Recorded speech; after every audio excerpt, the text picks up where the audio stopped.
अबुझमाड़ के दक्षिणी क्षेत्र में, दक्षिणी अबुझमाड़ में और नारायणपुर और दांतेवाड़ा के बॉर्डर के क्षेत्र में नेंदूर, तुलतुली, कवाड़ी के आसपास सूचना आई थी कि पूर्वी बस्तर डिवीज़न इसमें आमदई एरिया कमेटी जाता है और इंद्रावती एरिया कमेटी के टॉप लीडर्स, टॉप नक्सल्स की वहाँ मीटिंग हो रही है, वहाँ पर एक जमावड़ा है।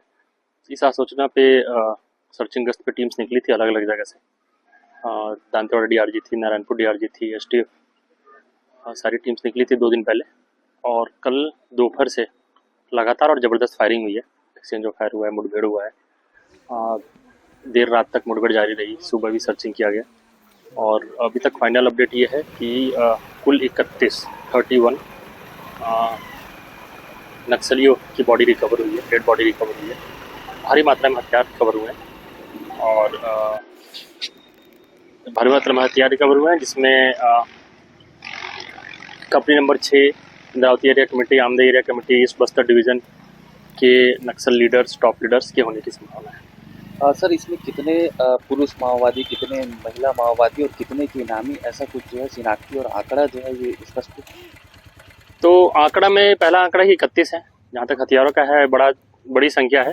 टीम अभी बाहर नहीं आई है तो एकदम स्पष्ट और एग्जैक्ट बताना मुश्किल है, लेकिन बहुत बड़ी संख्या में हथियार और गोला बारूद हमें बरामद हुए हैं।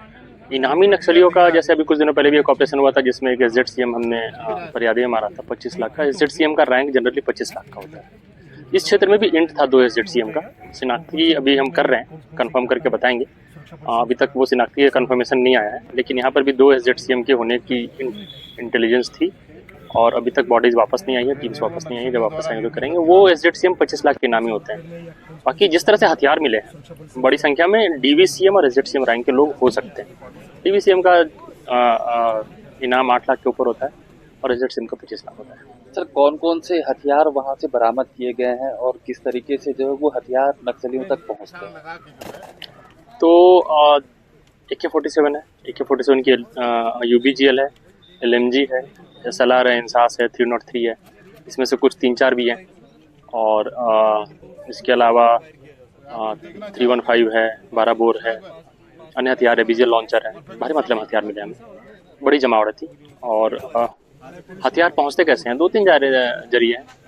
बहुत पुराने समय में उन लोगों ने थाने लूटे हैं या फिर आर्मरी लूटी है, तब के कुछ हथियार हैं।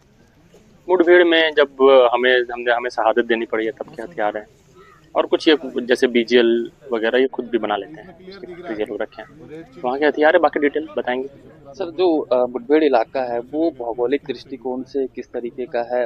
और हथियार पहुंचते कैसे हैं? 2-3 जरिए हैं। बहुत पुराने समय में उन लोगों ने थाने लूटे हैं या फिर आर्मरी लूटी है, तब के कुछ हथियार हैं। मुठभेड़ में जब हमें शहादत देनी पड़ी है तब के हथियार हैं। और कुछ ये जैसे BGL वगैरह ये खुद भी बना लेते हैं, उसकी फैक्ट्री ये लोग रखे हैं। वहाँ के हथियार है, बाकी डिटेल बताएंगे। सर, जो मुठभेड़ इलाका है वो भौगोलिक दृष्टिकोण से किस तरीके का है और वहाँ कितने माओवादी जो है मौजूद रहे हैं? 50 लोगों की इनपुट थी यहाँ पे। इंटेलिजेंस जो था वो लगभग 40-45-50 लोगों की इनपुट थी।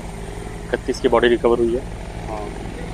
ऑपरेशन जारी है। बाकी जब तक ऑपरेशन खत्म नहीं होता अभी तक हम नहीं बोल सकते कि सब कुछ खत्म हो गया। भौगोलिक जहाँ तक बताया माड़ है, माड़ क्षेत्र में बरसात का मौसम है। इस ऑपरेशन के बीच में भी बारिश हुई है। नदी नाले, पुलिया कम है, नदी नाले बहुत तूफान पे हैं। सबको क्रॉस करके जवान पहुँचे हैं और 2 दिन का एक ऑपरेशन चलाया है जो अभी जारी है। तो उस हिसाब से भौगोलिक परिस्थिति कठिन तो है। सर, ये जो नक्सल ऑपरेशन है ये कितने महत्वपूर्ण है और इसका फल जो है किस तरीके से जो है लोगों को मिलेगा? नहीं, महत्वपूर्ण तो बहुत सारे तरीकों से। एक तो होता है मोमेंटम, आदत, सफलता की आदत बनानी चाहिए। तो बस्तर ने, सभी जिलों ने मिलकर, बस्तर के 7 जिलों ने सफलता की आदत बनाई है। और दूसरी चीज़ है कि एक के बाद साथ में लड़ रहे हैं, एक दूसरे के साथ लड़ रहे हैं, एक के बाद एक सफलताएं मिल रही है। और नारायणपुर के लिए बहुत विशेष महत्व है। ये जो ईस्ट बस्तर डिवीज़न है, कंपनी नंबर 6 है, इसने बहुत परेशान किया नारायणपुर को। बहुत सारी हत्याएं की हैं बायनार में, आमदई में, धौड़ाई थाने में, धारा फरस गाँव में। इसके कैडर ने बहुत हत्याएं की है, टावर जलाए हैं, रोड काटे हैं, बस उड़ाए हैं। हमारे 7-8 जवान पिछले 4-5 साल में उनको इरपनार, आदेरबेड़ा के आसपास या फिर गोबिल मुंगारी के आसपास शहादत देनी पड़ी है। तो मुख्यतः इस मुठभेड़ में कंपनी 6 के लोग टारगेट हुए हैं और बड़ी संख्या में उनको हानि पहुंची है। सर मुठभेड़ में जो है कितने जवान इंजर्ड हुए हैं और उनकी अभी वर्तमान स्थिति कैसी है? एक जवान को इंजरी थी, बीजीएल के स्प्लिंटर लगे थे। कल शाम की इंजरी थी, चॉपर से हेलीकॉप्टर से निकाल लिया गया है। रायपुर में इलाज जारी है। इसके बारे में न्यूज़ में बताया भी गया है और वो सुरक्षित है, स्थिर है। कोई खतरा नहीं है। इसके अलावा और किसी को कोई इंजरी नहीं है।